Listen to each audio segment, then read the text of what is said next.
لیکن جو عربی جو کعبے کی کمائن پر شراب پیتے ہو، وہ عربی جو سعود ہے، جو خود ڈاکو بھاگ آتے ترکی کو ہٹا کر خود حرام کرا ہے، اچھی طرح جانتا ہوں میں، ترکی کو ہٹا کر اس نے قبضہ کیا ہے. جو امریکہ کے کہنے پر اللہ کا ناش کرتا ہو، جو جدہ میں مندریں بناتا ہو، وہ کون سا عربی ہے؟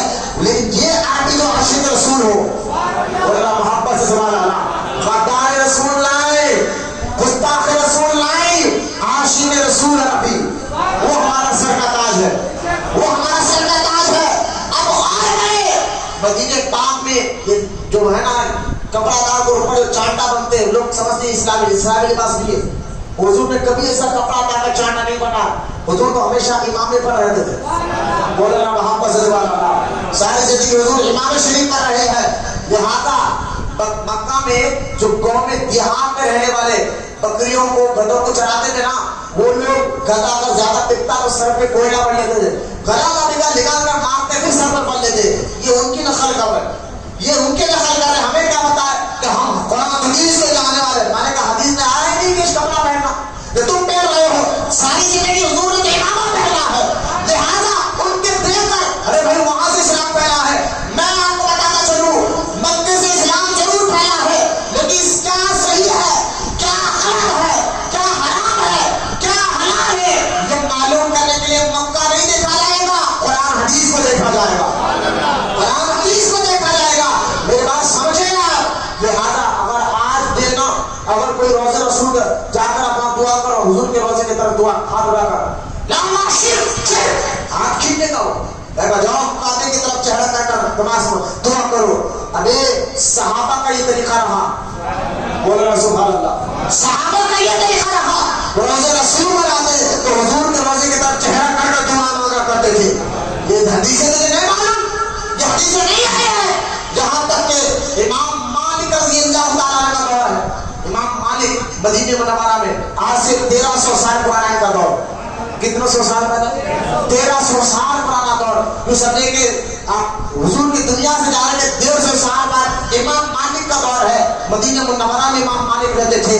چوتھے امام ہے، چوتھے امام ہے، 4 امام مزید دوسرے امام ہے امام مالک رضی اللہ تعالیٰ عنہ کے پاس خلیفہ ابو جعفر منصور جو عباسی خلیفہ تھا، منصور ابو منصور، یہ آیا مدینہ منورہ میں اور آتے آتے حضور کے روزے کے سامنے ٹھہر کر بات کرنے لگا. بادشاہ ہے، بات کرتے کرتے اس کی آواز تھوڑی اونچی ہو گئی. امام مالک نے خلیفہ بادشاہ کو کہا، بادشاہ روزے رسول کے سامنے اونچی آواز نہیں کرنا. وہ قرآن میں اللہ فرماتا ہے سورہ حجرات میں، اے حبیب جو تیرے دربار میں آئے ان سے کہو کہ آوازیں نیچے کر کر بات کرے. وہ سورہ حجرات میں آیت مبارکہ ہے. لہٰذا یہ حکم قیامت تک کے لیے ہر مسلمان کے لیے، یہ خود حضور کی زندگی میں نہیں تھا، آج بھی یہ حکم باقی ہے. منصور کو ٹوکا اور ٹوک کر کہا کہ آواز نیچے کر، کم آواز سے بات کر. اور یہی عقیدہ آج بھی ہمارا ہے. پھر اس نے کہا، منصور نے کہا، اے امام مالک ایک فتویٰ مجھے دے دیجیے. کیا ہے؟ کہا اب میں آیا ہوں دعا روزے رسول کی طرف، حضور کی قبر شریف کی طرف چہرہ کر کر دعا کروں یا کعبے کی طرف چہرہ کر کر دعا کروں. امام مالک نے کہا کہ اے ابو منصور دعا کرنا ہے تو چہرہ رسول پاک کی طرف کر کر کرو، قبر شریف کی طرف چہرہ کر کر دعا کر، وہاں سے چہرہ پھیرے گا تو پھر جائے گا. کہا ارے یہ صحابہ کا طریقہ تھا، تابعین کا طریقہ تھا اور تمام اولیاء اللہ کا طریقہ رہا کہ وہ روزے رسول کے پاس جاتے اور چہرہ ادھر کر کے دعا مانگتے. یہ آج ان لوگوں نے نئے نئے طریقے نکالے ہیں.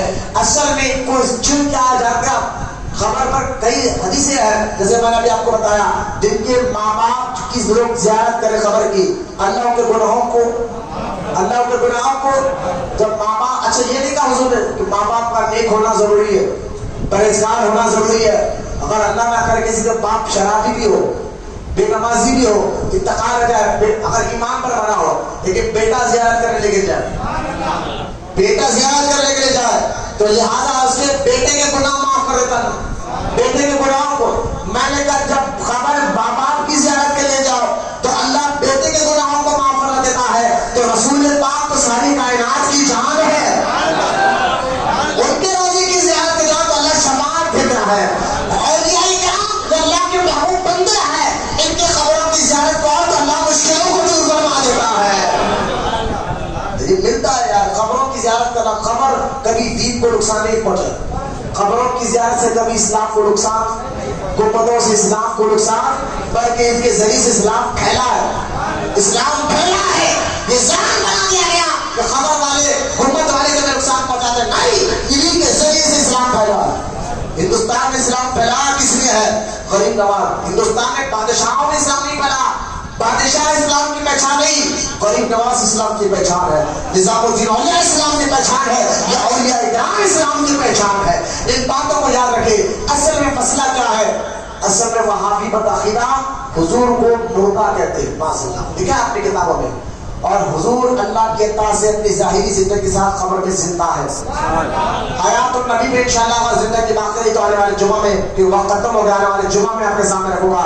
حضور اللہ کی عطا سے قبر میں، اور ایسے زندہ تو مرنے کے بعد سب کی روح قبر میں زندہ ہوتی ہے. آپ کی ہماری سب کی روح زندہ ہوتی ہے. حدیث حضور نے فرمایا جب قبر والے کی کوئی خاص رشتہ دار قبر کی زیارت کے لیے آئے، باپ ہو بیٹا زیارت کرے تو باپ پہچان لیتا کہ یہ میرا بیٹا آیا. باپ اور بھائی زیارت کرے تو باپ پہچان لیتا یہ میرا بھائی آیا ہے، چاچا آیا ہے، رشتہ دار آیا ہے. یہ عام روحیں پہچان لیتی ہے. عام روحوں کی طرح سمجھ ہوتی ہے. تو مرنے کے بعد سب کی روح تو ختم نہیں ہوتی، ان کی روح تو دیکھتی، پہچانتی، ملاقات بھی کرتی ہے. یہ عام روحوں کے بارے میں ہے. اور میرے آقا کی زندگی قبر کے اندر عام روحوں کی طرح نہیں ہے. یہ مسئلہ آپ کو سمجھنا ہے. عام روحوں کی طرح نہیں ہے. جیسا حضور مدینے میں ظاہری زندگی کے ساتھ تھے، سمجھ اسی طرح حضور اپنی قبر میں بھی اللہ کی عطا کے ساتھ زندہ ہے. مطلب اب عام روح جہاں چاہے نہیں جا سکتی، لیکن میرے آقا جہاں چاہے آپ دیکھتے ہیں، جا بھی سکتے ہیں. لہٰذا حیات النبی، اصل میں لوگ نبی کو معاذ اللہ مردہ کہتے ہیں. انشاءاللہ آنے والے جمعہ میں آپ کے سامنے ان کے بارے میں، حیات النبی کے بارے میں اگر اللہ سے زندگی عطا تو کچھ باتیں اپنے سامنے رکھوں گا. اللہ کے بارے میں دعا ہے ہم تمام کو کہنے سننے سے اللہ عمل کی توفیق عطا فرمائے. اللہ ہمارے ظاہر باطن جسم روح دل کو پاک بنائے. اللہ ہمیں مدینے پاک کی حاضری نصیب فرما، روضے رسول کی حاضری نصیب فرما. جن کو مولا ہمیں ہر طرح کعبے کی زیارت کے ساتھ ساتھ روضے پاک کی زیارت نصیب فرما. ہمیں سچا عاشق رسول بنا دے مولا، اور قیامت تک ہماری نسلوں میں عاشق رسولوں کو پیدا فرما. جتنے بوڑھے بچے نوجوان اس مسجد میں بیٹھے مولا، ان کے بیٹھنے کو قبول فرما، ان کو نیکی عطا فرما، ان کے گناہوں کو معاف فرما، ان کے مشکلوں کو ختم فرما، ان کی پریشانیوں کو ختم فرما. اے مالک و مولا سب کی دعاؤں کو سرکار مدینہ صلی اللہ علیہ وسلم کے صدقے میں، سرکار غوث پاک رضی اللہ تعالیٰ عنہ کے صدقے تو پھیلے، ہم سب کی دعاؤں کو قبول اور مقبول فرما. وما علینا الا البلاغ والحمد للہ.